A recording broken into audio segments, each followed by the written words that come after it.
Hello all. Hope करता हूँ कि अभी तक आप लोग अपने पढ़ाई अच्छे से कर रहे होंगे, क्योंकि 10th क्लास के टर्मिनल्स के एग्ज़ाम काफ़ी नज़दीक हैं।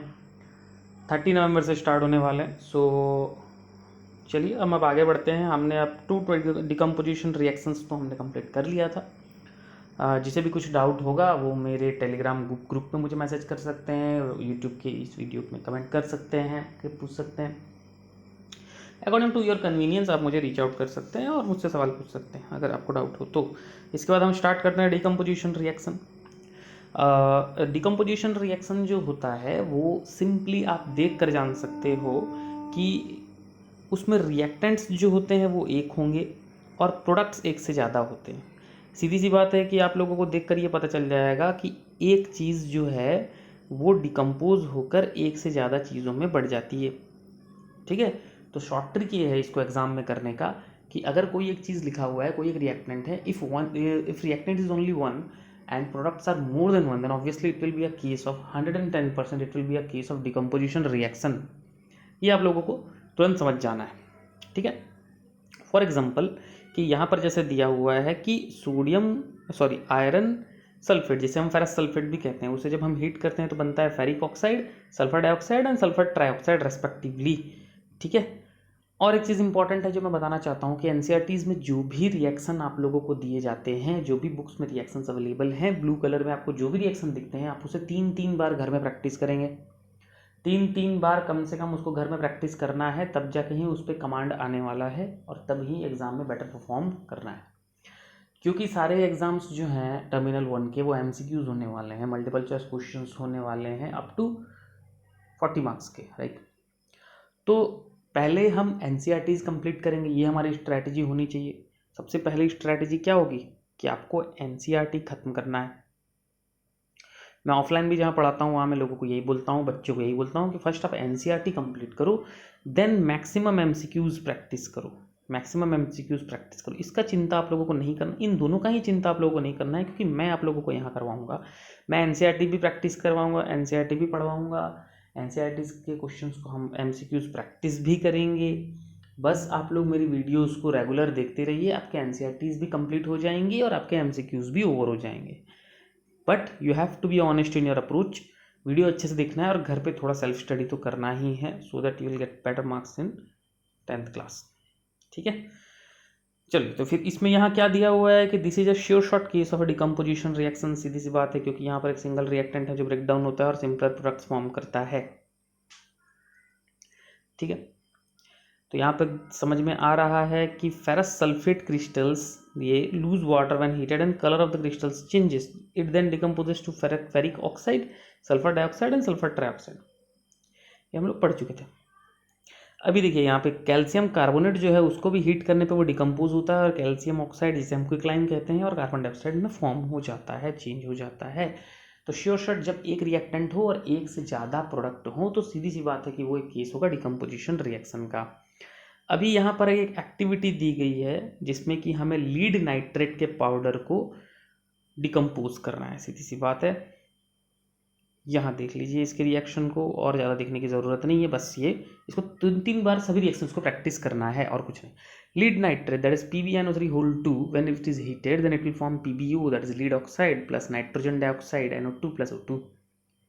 ठीक है, रिएक्शन को समझना है, रिएक्शन को लिखना है कॉपी में और याद रखना है, क्योंकि ये कभी कभी क्या होता है कि एमसीक्यूज में रिएक्शन से भी पूछ देगा क्वेश्चन, आइदर उन्हें कंप्लीट करने को दे दे, कुछ भी। जो एनसीईआरटी में वो आप लोगों के लिए इंपॉर्टेंट है, दैट्स इट। ये आप लोगों को समझना है that NCERT is the most important book for you, okay, for your exams. अभी देखो यहाँ पर क्या दिखाया गया है, यहाँ पर इलेक्ट्रोलिसिस ऑफ वाटर बताया गया है कि वाटर की जब इलेक्ट्रोलिसिस करेंगे तो क्या बनेगा। ठीक है, तो एक प्लास्टिक मग लेकर उसमें 2 होल्स करना है, 2 होल्स करके यहाँ पर हम क्या करेंगे, ग्रेफाइट रॉड्स लेंगे एज इलेक्ट्रोड्स। यहाँ पर ये पॉजिटिव से कनेक्ट करेंगे तो वो एनोड होगा, नेगेटिव से कनेक्ट करेंगे वो कैथोड होगा। ठीक है, फिर हम क्या कर रहे हैं, उसमें करंट सप्लाई कर रहे हैं, तो वाटर की इलेक्ट्रोलिसिस हो रही है। इलेक्ट्रोलिसिस होने का मतलब क्या है, एक साइड ऑब्वियसली हाइड्रोजन कलेक्ट हो जाएगा, एक साइड ऑक्सीजन कलेक्ट हो जाएगा। क्योंकि वाटर मिला होता है, ऑब्वियसली बना होता है with hydrogen and oxygen respectively, ठीक है। बट चीज़ जो मार्क करने वाली इस एक्सपेरिमेंट में है वो ये है कि is the volume of the gas collected the same in both the test tubes. नहीं, हम जानते हैं कि वाटर का फॉर्मूला होता है H2O। सीधी सी बात है कि volume of hydrogen will be double of volume of oxygen, ठीक है। तो इसलिए volume of hydrogen will be double volume of oxygen. और आपको समझ में आ गया होगा। इसलिए यहाँ देख सकते हो कि यहाँ देखो जो गैस कलेक्ट हुआ है, यहाँ पे मैं थोड़ा सा जूम इन कर देता हूँ ताकि बेटर हो समझने के लिए। जो गैस यहाँ कलेक्ट हुआ है हाइड्रोजन को डबल है, जबकि ऑक्सीजन यहाँ पर कम है। दिख रहा है ना वॉल्यूम, बस यही है, ज़्यादा कुछ नहीं है इसमें। Let's move forward.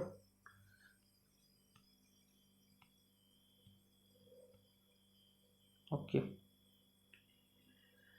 अब देखो क्या होता है कि जब भी हम सिल्वर क्लोराइड को सनलाइट में रखते हैं तो वो सिल्वर और क्लोराइड अलग अलग फॉर्म करता है। सीधी सी बात है कि ये भी एक केस है डिकम्पोजिशन रिएक्शन का, कोई बहुत बड़ा रॉकेट साइंस है नहीं। देख रहे हो कि यहाँ पर प्रोडक्ट रिएक्टेंट एक है, प्रोडक्ट दो हैं, तो सीधी सी बात है कि ये डिकम्पोजिशन है। यहाँ पर दिखाया जा रहा है कि आखिर डिकम्पोजिशन के क्या क्या तरीके हो सकते हैं। बॉयल करना, सनलाइट के सामने रखना, इलेक्ट्रोलिसिस करना, कितने सारे तरीके हैं। इसमें हमने क्या देखा, इस रिएक्शन में हमने क्या देखा था, इसमें एक एक्सपेरिमेंट में हमने देखा था कि जब हम वाटर को H2O को डिकम्पोज करते हैं, या सीधी बात है कि हम उसका इलेक्ट्रोलिसिस करेंगे तो वो डिकम्पोज होगा, तो वो बनेगा हाइड्रोजन और ऑक्सीजन, ठीक है। वही बस इलेक्ट्रोलिसिस एक डिकम्पोजिशन का तरीका है। और अभी हम यहाँ क्या पढ़ रहे हैं कि डिकम्पोजिशन रिएक्शन कैसे करें, इसका तरीका जो है वो अलग अलग दिया हुआ है, और कुछ नहीं है। कन्फ्यूज़ नहीं होना है, चीज़ों को ज़्यादा ज़बरदस्ती हार्ड नहीं करना, ईजी। अभी देखो सिल्वर ब्रोमाइड के साथ क्या हो रहा है, सिल्वर ब्रोमाइड के साथ भी वही हो रहा है, सनलाइट के सामने रख दो, सिल्वर अलग ब्रोमीन अलग, ठीक है। समझ में आ गया सबको, कोई दिक्कत तो नहीं होनी चाहिए मुझे जहाँ तक लगता है। अगर हो तो you can ask me questions either in my Insta ID, either in my Facebook or comment section of this video, right? now इसके बाद ये क्वेश्चंस को तुम करोगे बच्चे लोग सब घर पे, and you will ask questions related to this if you will face any problem, but the questions are very easy. what is the solution of a substance X is used for white washing? white washing के लिए किस चीज़ का इस्तेमाल होता है, ठीक है। ये होमवर्क है, ये मैं चाहता हूँ कि आप लोग इसका आंसर्स जो है वो कमेंट बॉक्स में मुझे भेजें, या जिस तरह से आपको सुविधा हो बट मुझ तक पहुँचाएँ इस क्वेश्चन के आंसर्स को, ठीक है। चलो आगे बढ़ते हैं। डिस्प्लेसमेंट रिएक्शन में सेकंड नंबर का भी इसका करना है, ठीक है ना। डिस्प्लेसमेंट रिएक्शंस में आ जाते हैं। डिस्प्लेसमेंट रिएक्शन क्या होता है, डिस्प्लेसमेंट रिएक्शन थोड़ा अलग होता है डिकम्पोजिशन से। डिस्प्लेसमेंट रिएक्शन में होता ये है कि रिएक्टेंट्स ऑब्वियसली एक से ज़्यादा होंगे। यहाँ पे जो ज़्यादा रिएक्टिव मेटल होगा वो कम रिएक्टिव कंपाउंड की जगह को ले लेगा। जैसे यहाँ देखो, मैं जूम इन कर देता हूँ, so it will be better for you to see it. जैसे कि इन रिएक्शन में देखो, आयरन एक रिएक्टिव सब्सटेंस है एज कम्पेयर टू कॉपर, तो आयरन कॉपर की जगह ले लेगा, वो ज़्यादा रिएक्टिव है, ठीक है। आयरन कॉपर की जगह लेगा, और यहाँ पर देखो आयरन कॉपर की जगह आ चुका है, FeSO4 हो चुका है ये, ठीक है। FeSO4 प्लस Cu अलग हो गया है, वो आयरन की जगह अपना अलग हो गया। तो अभी माइंड में ये क्वेश्चन आ सकता है कि सर हमें कैसे पता चलेगा कि कौन सा मेटल कौन सी मेटल की जगह लेगा। तो उसके लिए एक रिएक्टिविटी सीरीज़ है जो कि ऑलरेडी NCERT में दी गई है, ठीक है। उस रिएक्टिविटी सीरीज़ को देखना है, उससे तुम समझ जाओगे कि आखिर कौन सा मेटल है जो कि किससे ज़्यादा रिएक्टिव है। अगर इस बुक में अवेलेबल नहीं है तो वो रिएक्टिविटी सीरीज़ जो है वो तुमको कहीं भी मिल जाएगी, मैं सेंड कर दूंगा इस, ठीक है ना। मैं इंस्टा में अपने डाल दूंगा रिएक्टिविटी सीरीज़। वो रिएक्टिविटी सीरीज़ तुम देखो और तुम इजीली उसे जज कर लोगे कि कौन सा मेटल किस मेटल को डिस्प्लेस करने की क्षमता रखता है, कैपेबल होता है, ठीक है। जैसे यहाँ देखो, zinc plus copper sulphate, then obviously it will form zinc sulphate and copper will be separated. ठीक उसी तरह lead plus copper chloride, lead जो है वो क्लोरीन के साथ मिल जाएगा और कॉपर अलग हो जाएगा। तो ये सब डिस्प्लेसमेंट रिएक्शन है जिसमें जो ज़्यादा रिएक्टिव एलिमेंट है या मेटल कह सकते हैं हम इस केस में, वो लेस रिएक्टिव वालों को उनकी जगह ले लेंगे। सिंपल सी बात है, I hope it is clear. देखो यहाँ दिया हुआ है zinc and lead are more reactive elements than copper, then obviously they will displace copper from its compounds. सीधी सी बात है कि वो उसके कंपाउंड्स उसके जगह को ले लेंगे और उसे ढकेल के बाहर कर देंगे। ये है डिस्प्लेसमेंट रिएक्शन का रूल। ठीक है, ठीक है। अब आ जाते हैं हम डबल डिस्प्लेसमेंट रिएक्शन में। देखो मार्क करो पिछले इक्वेशन को और इस इक्वेशन को मार्क करो। यहाँ पर देखो ये सोडियम जो है वो क्लोरीन के साथ चला जाएगा और बेरियम जो है वो सल्फेट के पास चला जाएगा। मतलब यहाँ पर क्या होता है, यहाँ पर एक्सचेंज होता है। भाई तुम मेरे कंपाउंड के साथ जो है ना, मेरे साथ जो मेरे कंपाउंड में है, यानी मेरे फ्रेंड को तुम रख लो, अपने फ्रेंड को मुझे दे दो। तो ये होता है double displacement reaction, in which displacement obviously takes place but not in a single way only, it takes place two ways. यहाँ से भी डिस्प्लेसमेंट होगा बट यहाँ से भी डिस्प्लेसमेंट होगा, उसे डबल डिस्प्लेसमेंट कहते हैं। जब डिस्प्लेसमेंट दो बार हो उसे डबल डिस्प्लेसमेंट कहते हैं। पूरा रट्टा करने जैसा याद कर लो ताकि एग्जाम में कम से कम इन छोटी छोटी चीज़ों में मार्क ना कटे तुम लोगों का, ठीक है ना। तब जाके ही एक अच्छा तुम बेस बना सकते हो, अपना फंडामेंटल क्लियर कर सकते हो। तो देखो एज अ रिजल्ट क्या होना चाहिए, सोडियम क्लोराइड होना चाहिए और बेरियम सल्फेट होना चाहिए, ऑब्वियसली है। तो उसे डबल डिस्प्लेसमेंट कहा जाता है।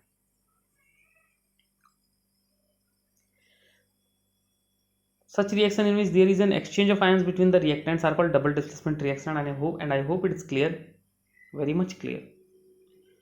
चलो हमने डिस्प्लेसमेंट तो कंप्लीट किया, डबल डिस्प्लेसमेंट भी कंप्लीट किया। अब हम इस वीडियो में उस सेक्शन में जाने वाले हैं जहाँ पर आप लोगों को ऑक्सीडेशन और रिडक्शन के बारे में पढ़ना है, जो कि बोर्ड एग्जाम के बारे में अगर सोचो तो काफ़ी इंपॉर्टेंट कंसेप्ट है जो आता है एग्जाम में, ठीक है ना।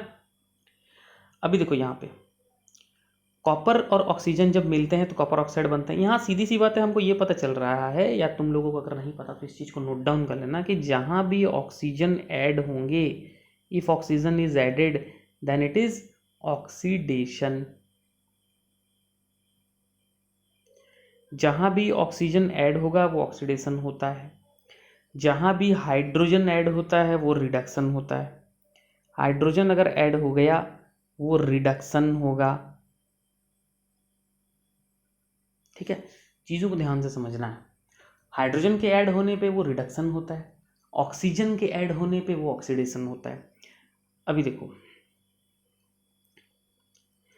ऑक्सीजन के निकल जाने पे, ऑक्सीजन अगर माइनस हो जाए तो उसे हम रिडक्शन कहते हैं,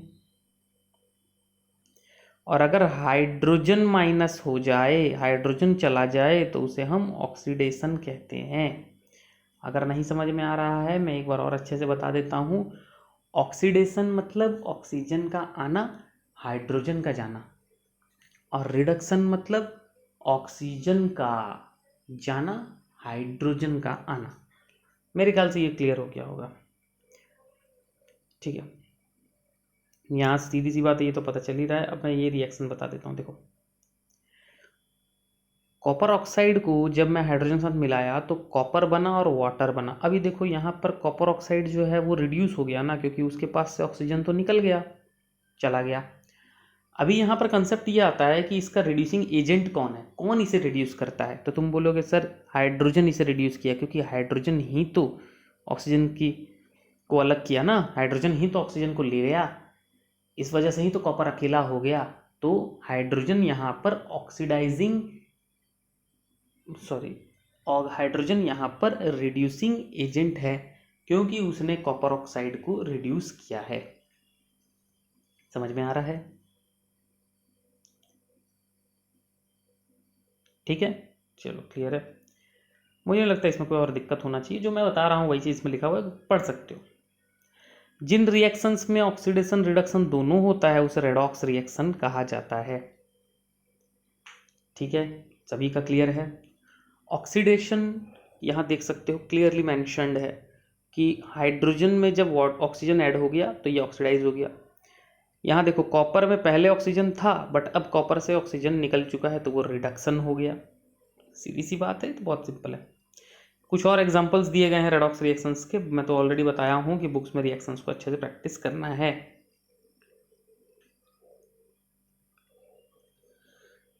ठीक है। If a substance gains oxygen and loses hydrogen during a reaction is oxidised, मैंने ऑलरेडी ये बताया हुआ है, ठीक है। और दूसरा अगर कोई सब्सटेंस ऑक्सीजन लूज करता है और हाइड्रोजन गेन करता है तो उसे हम कहते हैं रिड्यूस्ड। ठीक है, अब अगर यहाँ तक क्लियर होगा तो हम ये लास्ट पेज जो है वो इस चैप्टर की इसे भी ख़त्म कर देते हैं, ताकि तुम लोग जो है कम से कम इस चैप्टर को अच्छे से प्रिपेयर कर लो। फिर मैं नेक्स्ट वीडियो में दूसरी चैप्टर को लाऊंगा और हम जैसे भी कोशिश करेंगे हम अपनी एग्ज़ाम से पहले सिलेबस को अपना जो ये है रिवीजन चैप्टर कंप्लीट करके मैक्सिमम एमसीक्यूज प्रैक्टिस करें। और जो बच्चा मेरी वीडियो को देख रहा है मैं यही चाहता हूँ कि वो मैक्सिमम मार्क्स लाएँ, ज़्यादा से ज़्यादा मार्क्स लाएँ। ठीक है, चलो बढ़िया। तो देखो कोरोजन क्या होता है, तुम सब जानते हो कि आयरन को अगर हम बाहर रख दें तो उसमें रेडिश ब्राउन कलर की एक कोटिंग आ जाती है, उसे हम कहते हैं कि ये रस्टिंग की वजह से हो रही है। Rusting is a type of corrosion. तो अगर किसी मेटल में कुछ सब्सटेंसेस उसके आसपास के सब्सटेंसेस जैसे मॉइस्चर हो गया, एसिड हो गया, वो उस पर असर करने लगें तो उसे कोरोजन कहा जाता है। मैंने उसे अंडरलाइन किया है, तुम लोग भी इस वीडियो को देखकर उसे अंडरलाइन कर लो या उसे लिख लो जैसे कि पढ़ सको फ्यूचर में। When a metal is attacked by substances around it such as moisture, acids etcetera, it is said to corrode and this process is called corrosion. आसपास के मॉइस्चर, एसिड कुछ भी उस पर अगर अटैक करते हैं तो उसे कोरोजन कहा जाता है। सिल्वर में ब्लैक कोटिंग आ जाता है, ग्रीन कोटिंग कॉपर में आ जाता है, आयरन में तो जानते ही हो रेडिश ब्राउन कलर की कोटिंग आती है। ठीक है ना।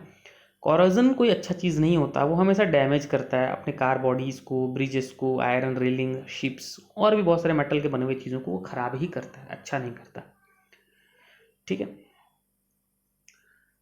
किसी का तो भला नहीं हुआ कोरोजन से, तो corrosion is a bad thing, we should avoid it by certain things like painting that particular object, or if you want to do some extra means if you want to spend more money then you can also do galvanization, in which a layer of zinc is provided over the metal so that it will be protected from corrosion in future.